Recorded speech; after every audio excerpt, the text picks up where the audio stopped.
Why Korean football fans are furious. Part 1. The South Africa game. What sparked it all? Results: South Korea 0, South Africa 1. Dropped to third in group. A draw alone would have secured automatically in advancement to the round of 32. Why everyone assumed this was a free win? Sorry, South Africa. FIFA rankings: South Korea 25th versus South Africa 60th. Before the game, 9 out of 11 players in the combined best 6 were Korean. The talent gap was obvious. Korea fielded arguably its greatest ever squad. Son Heung-min, former EPL squatter, Lee Kang-in, Paris Saint-Germain, Kim Min-jae, Bayern Munich, Jens Kastrup, and more. Schedule was favorable. Plenty of recovery time after Mexico match. Why the match itself was even more shocking. Korea was outshot 8-13 and couldn't manage a single meaningful shot on target until deep into the second half. Even after conceding, Korea's defenders just passed the ball around in their own half instead of pushing forward. Baffling tactics. Manager Hong Myung-bo made the controversial call to bench Son Heung-min, only bringing him in the second half. It backfired badly. South Africa's coach Hugo Broos said after the game, "We studied Korea for a month. They played exactly as we expected. Tactically, we were better." Korea's entire playbook was read before kickoff.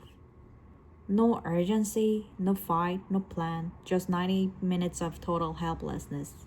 The Korean press called it a Monterrey disaster.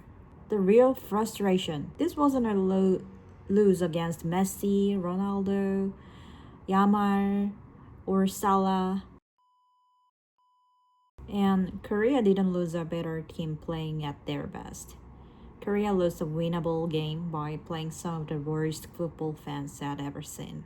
Part 2. What made fans even angrier?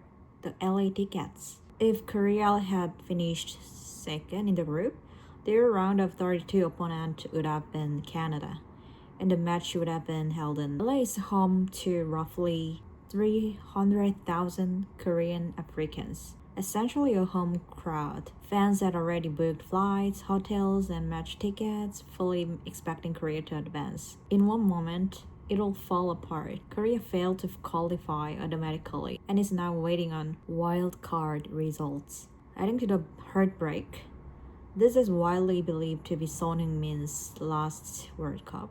Maybe not. Many fans said they felt sorrier for the players than they felt angry. Part 3. Why this isn't just about one bad game. The Hong Myung-bo controversy. The appointment process was already a scandal. Multiple foreign coaches actively pursued the job, including Jose March, David Wagner, and Gus Poyet. Prepared 3D match analysis of Korean Asian Cup games, research training facility locations, and even offered to take the KFA ghosted him for 3 weeks and walked away. Wagner had analyzed around 50 Korean players before his interview. Both he and Poyet were flexible on salary. The KFA didn't even bother to notify them they were rejected. Seoul Administrative Court later ruled that the appointment process was unlawful. An official without proper authority made the call, and the board was never given adequate information to vote on. The Ministry of Culture, Sports, and Tourism also flagged the process and demanded disciplinary action against KFA Chairman Jung Mong-gyu.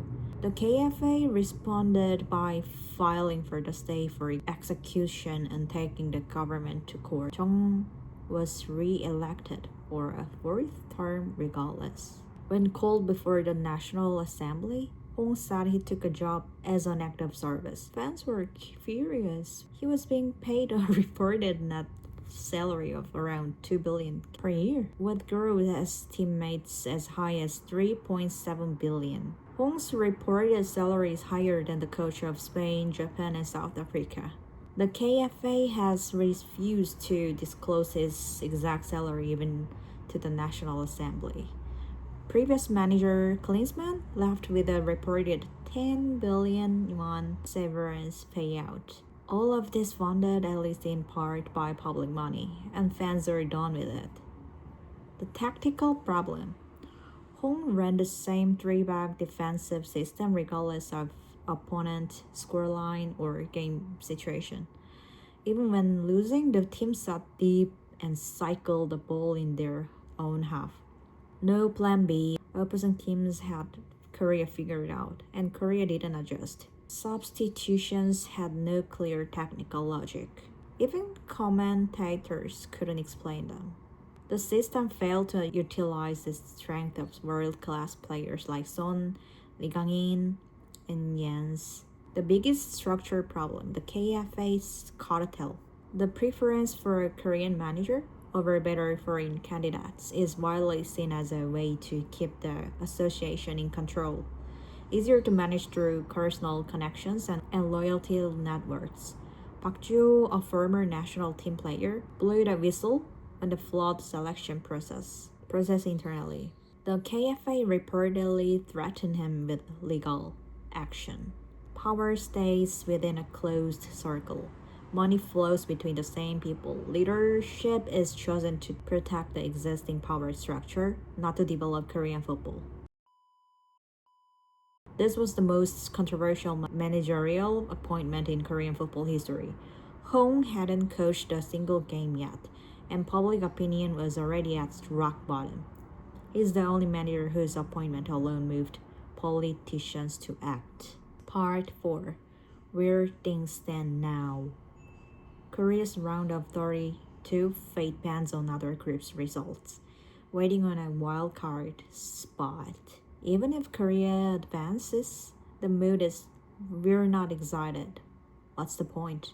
Deep frustration with a system that relies entirely on star players instead of building real infrastructure. Within hours of the South Africa lose, a national petition calling for Hong's immediate dismissal and reform of the KFA's appointment process was filed and hit the eligibility threshold almost instantly.